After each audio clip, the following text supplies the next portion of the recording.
여러분 안녕하십니까? 정성산TV입니다. 오늘 이 시간에는 단순한 정치 논쟁이나 음모론 차원을 넘어 대한민국의 민주주의 시스템 자체를 뒤흔들 수 있는 충격적인 보고서와 그 의미에 대해 말씀드리겠습니다. 정성산TV 좋아요, 구독, 알림은 큰 힘이 되겠습니다. 지금 선관위가 완전 난리가 났으며 한국 부정선거 충격보고서가 공개되면서 이재명의 몰락 시작됐다고 보시면 됩니다. 최근 미국 정보 안보 체계의 최신부 이른바 DSCIF에서 작성된 부정선거 분석보고서가 공개되면서 전세계 자유진영이 큰 충격에 빠졌습니다. 이 보고서의 핵심 내용과 함께 왜 지금 선관위가 난리가 났다는 말이 나오는지, 그리고 이것이 한국 정치 지형, 특히 이재명 정권과 권력 구도에 어떤 파장을 미칠 수 있는지를 하나씩 정리해 드리겠습니다. 끝까지 보시면 지금 우리가 서 있는 이 지점이 단순한 정권 논쟁의 문제가 아니라 대한민국 체제의 신뢰가 시험대에 오른 순간이라는 걸 느끼시게 될 겁니다. 미국의 1급 기밀시설을 뜻하는 DSCIF에서 작성된 방대한 분량의 부정선거 분석 보고서가 세상에 그 모습을 드러낸 것이다. 이 보고서는 단순한 의혹 제기나 음모론의 수준을 넘어섰다. 그것은 지난 수년간 전세계 자유진영을 혼란에 빠뜨리고 특히 대한민국의 민주주의를 송두리째 유린했던 거대한 국제 부정선거 카르텔의 실체를 해부한 범죄백서이자 가짜 정권을 향한 사형선고문이다. 도널드 트럼프 미국 대통령이 다보스 포럼이라는 전 세계 글로벌리스트들의 심장부에서 부정선거 관련자들은 전원 기소될 것이라며 사실상의 최후 통첩을 날린 것은 결코 우발적인 쇼맨십이 아니었다. 그의 손에는 이미 이 보고서라는 스모킹건이 쥐어져 있었기 때문이다. 이제 우리는 인정해야 한다. 우리가 그토록 자랑스러워했던 K민주주의와 IT 강국의 기술력이 실상은 악마의 도구가 되어 전세계 민주주의를 오염시키는 바이러스로 악용되었다는 참담한 현실을 말이다. 본 글은 DSCIF 보고서의 내용과 최근 드러난 정황들을 바탕으로 대한민국을 집어삼킨 이 역사상 유례없는 디지털 내란죄의 전모를 낱낱이 파헤치고 왜 이들에게 법정 최고형이라는 역사의 심판이 내려져야만 하는지 그 당위성을 천명하고자 한다. 제1장 아기축, 송도와 성남, 그리고 국제사기단의 커넥션 보고서가 지목한 부정선거의 진원지는 놀랍게도 대한민국의 송도와 성남이었다. 세계선거기관협의회와 미루시스템즈, 이 두 이름은 앞으로 역사책의 민주주의의 파괴자로 기록될 것이다. 그 외에 한틀 시스템이 있다. A웹 부정선거 시스템의 글로벌 유통망 대한민국 중앙선관위가 주도하여 송도에 유치한 A웹은 표면적으로는 개발도상국의 선거 선진화를 돕는다는 명분을 내세웠다. 그러나 보고서는 이곳을 부정선거 기술의 수출 기지로 규정했다.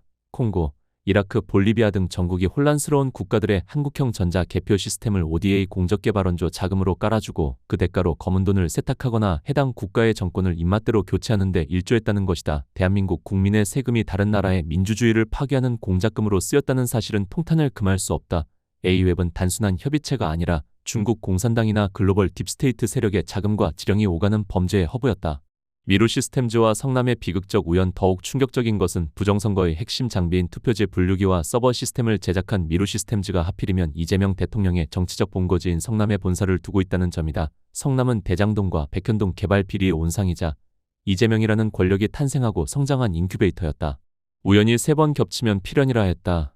IT 기술이 집약된 판교밸리의 그늘 아래서 미루시스템즈는 외부의 감시를 피해 백도어가 심어진 기계를 만들고 외부 통신이 가능한 무선 랜카드를 장착해 개표 결과를 원격으로 조작할 수 있는 하드웨어를 공급했다. 성남시장이었던 이재명 대표가 이 업체를 어떻게 지원하고 비호했는지 그 행정적 카르텔의 연결고리는 이제 특검 수사의 1순위 대상이 되어야 한다.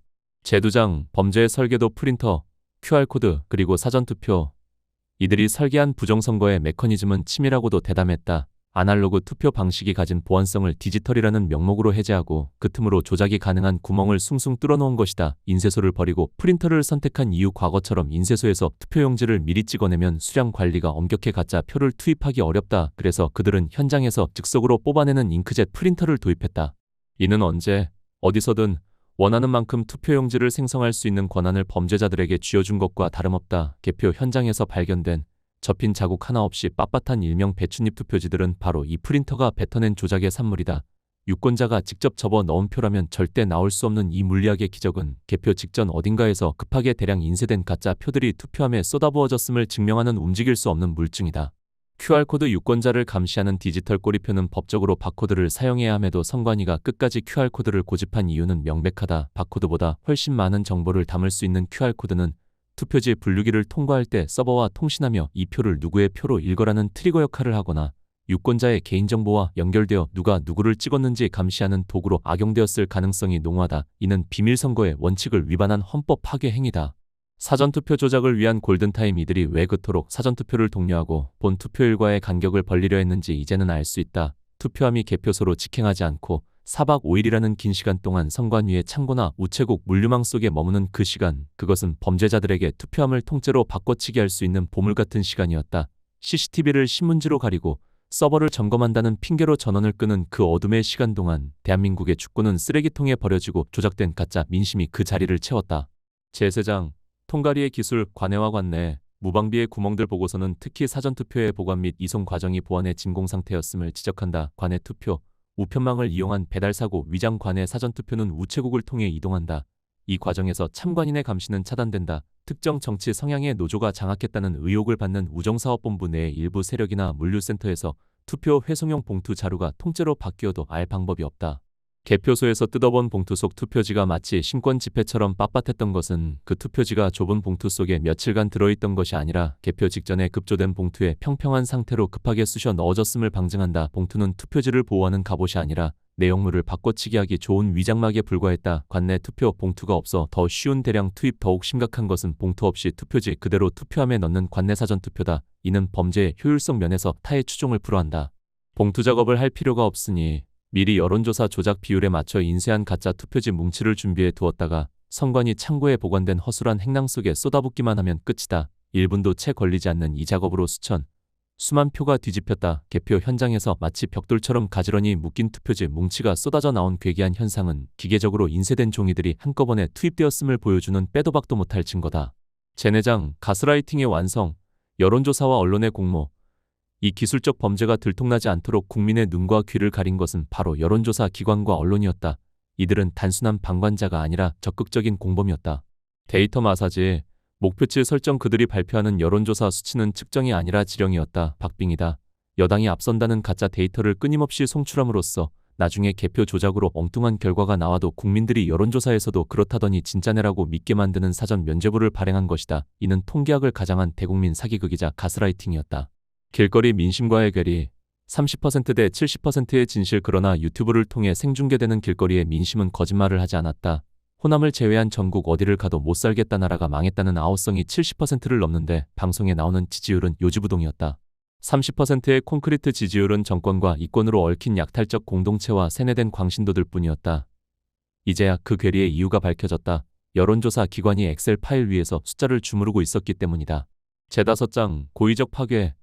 이재명 정권의 매국 알고리즘. 이 모든 범죄의 정점에는 이재명 정권이 있다. 그들이 왜 이토록 무리하게 정권을 탈취하고 집권 후에는 왜 나라를 망가뜨리는 정책만 골라서 했는지 그 무서운 큰 그림이 드러나고 있다. 하향 평준화와 국민의 노예와 트럼프가 자동차 관세를 25%로 올리겠다고 협박하고 환율이 폭등하여 나라가 부도 위기에 몰렸는데도 대통령은 안정될 것이라며 태연하다. 이는 무능이 아니라 고의다. 중산층을 붕괴시키고 기업을 망가뜨려 국민 모두를 빈곤하게 만들면 국민은 자유보다 빵을 구걸하는 노예가 된다. 배부른 국민은 저항하지만 배고픈 국민은 통제하기 쉽다는 독재의 공식을 그들은 충실히 이행하고 있다. 연방제를 위한 사전 포석, 나아가 대한민국을 북한이나 중국 수준으로 가난하게 만들어 체제 통합이나 연방제 통일에 대한 거부감을 없애려는 하향 평준화 전략을 의심하지 않을 수 없다. 한미동맹을 해체하고 친중 행보를 보이며 부정선거 시스템을 공유하는 이들의 최종 목표는 자유대한민국의 해체와 사회주의 일당 독재 국가의 완성이었음이 명백해지고 있다. 결론적으로 보면 역사상 가장 잔혹한 형벌로 정의를 세워야 한다. DSCIF 보고서는 단순한 문건이 아니다. 피로 쓰인 대한민국의 현대사를 바로잡으라는 역사의 명령서다. 지금 우리가 목도하고 있는 것은 단순한 선거 사범들이 아니다. 대한민국 헌법 제1조를 유린하고 5천만 국민의 주권을 도둑질했으며 국가의 미래를 중국과 북한에 팔아넘기려 한 내란 사범이자 국가 반역자들이다. 이들에게 관용은 사치다. 법이 허용하는 최고의 중형, 즉 사형을 포함한 극형으로 다스려야 한다. 시스템을 설계한 기술자부터 이를 실행한 선관위 직원, 여론을 조작한 언론인, 그리고 이 모든 것을 지휘하고 향유한 정치 권력의 정점까지 단 한 명의 예외도 없이 색출해야 한다. 트럼프의 관세의 폭탄과 국제사회의 압박은 우리에게 고통스럽지만 동시에 기회다. 외부의 충격이 아니면 깨지지 않을 만큼 우리 내부의 자정 능력은 마비되어 있었다. 이제 진실의 댐은 무너졌다. 거짓의 물결이 빠져나간 자리에 우리는 다시 민주주의의 초석을 놓아야 한다. 이 지점에서 우리는 분명히 인식해야 한다. DSCIF 보고서는 더 이상 한국과의 선거 논란을 다룬 내부 문건이 아니다. 이것은 미국 정보 안보 체계의 최신부에서 작성된 미국 역사상 최고 수준의 국제선거범죄 폭로 보고서이며 그 칼끝은 단번에 대한민국이라는 이름을 정조준하고 있다. 즉, 한국의 문제는 더 이상 국내 정치의 영역이 아니라 글로벌 패권 질서와 직결된 국제 범죄 카르텔의 핵심 고리로 격상되었다는 뜻이다. 그리고 그 순간부터 한국은 단순한 피해국이 아니라 이 거대한 범죄 네트워크의 실험장이자 전초기지였다는 충격적인 현실과 마주하게 된다. 한국은 부정선거 기술과 시스템을 시험하는 거대한 테스트베드가 되었다. 인천 송도에 위치한 세계선거기관협의회가 부정선거의 전진기지가 되어 이라크, 콩고, 키르기스스탄 등지의 선거를 유린한 의혹은 이제 공공연한 사실이다. 콩고 시민들이 머나먼 한국 땅까지 찾아와 인천 A웹과 선관위 앞에서 피를 토하듯 항의했던 것은 단순한 해프닝이 아니었다. 그것은 한국산 선거 시스템이 전 세계 민주주의를 어떻게 파괴하고 있는지 보여주는 피해자들의 생생한 증언이었다. 이 거대한 국제적 카르텔의 배후를 추적하면 필연적으로 중국 공산당이라는 거대한 그림자와 마주하게 된다. 중국의 1:1로 정책은 단순한 경제 협력이 아니다. 이는 전 세계 주요 국가의 부정선거 시스템을 심어 친중 정권을 수립하고 이를 통해 중국의 세계 패권 장악을 완성하려는 치밀한 국가 전략의 일환이다. 한국은 지리적으로나 기술적으로 이 전략의 가장 중요한 교두보로 이용당해왔다.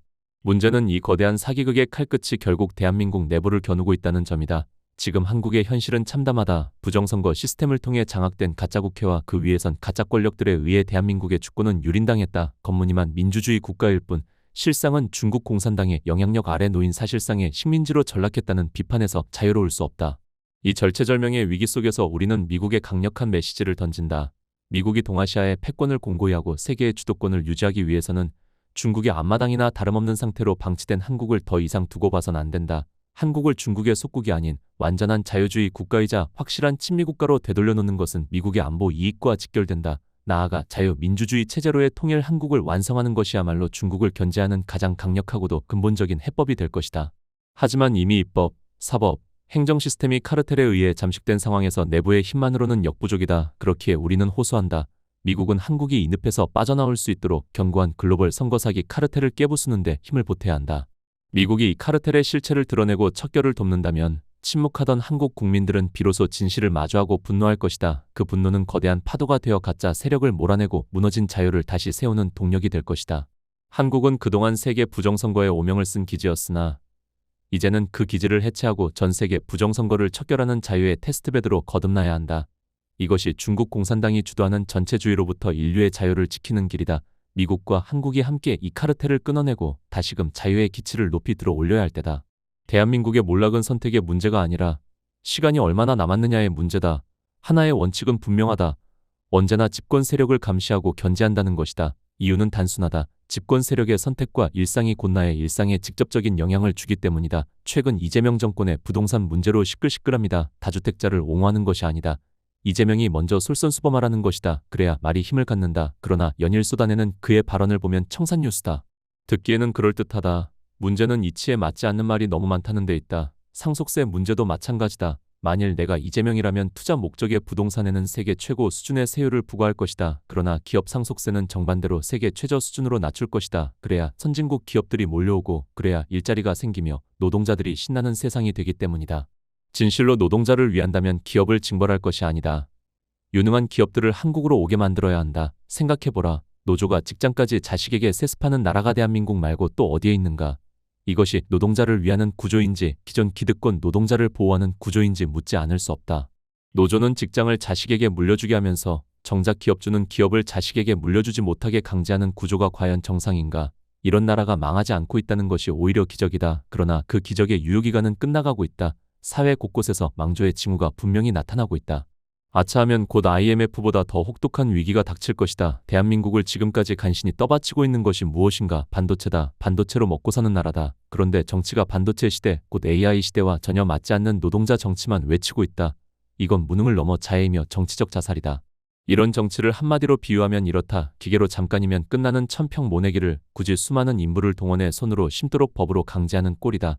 오늘날의 일용직 잡부 인건비로 따지면 엄청난 돈과 시간을 허비하게 하는 어리석은 정치다. 지금 더불어민주당, 특히 이재명의 정치는 정확히 그 방향으로 가고 있다. 과거 박정희 시대에는 하늘이 정하던 농사를 물을 관리하여 하늘의 농사를 사람의 농사로 바꾸어 죽음의 보릿고개를 없앴다.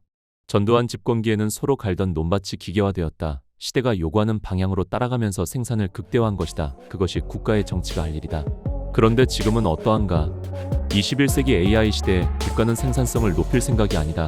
노동자를 위한다면서 노동을 과거로 되돌릴 궁리만 하고 있다. 이것은 진보가 아니다. 퇴행이다. 지금 한국 정치의 가장 큰 위험은 민주당이라는 특정 정당이 강해지는 것이 아니다. 시대와 맞지 않는 정치가 권력을 독점하는 것이다. 이 흐름이 계속되면 대한민국은 성장은 멈추고 분배만을 둘러싼 싸움에 갇힌 나라가 된다. 그 끝은 뻔하다. 모두가 가난해지는 길이다. 이재명과 민주당이 정말로 노동자를 위한다면 노동을 신성시할 것이 아니라 노동이 덜 필요한 사회를 만들어야 한다. 그것이 진짜 복지이고 진짜 진보다. 지금 이 정치가 바뀌지 않는다면 대한민국의 몰락은 선택이 아니라 시간 문제다. 분명한 건 하나입니다. 이 정치를, 이 시스템을, 이 권력을 감시하지 않으면 대한민국의 몰락은 더 이상 가정이 아니라 현실이 됩니다. 지금까지 정성산 TV였습니다. 멸공.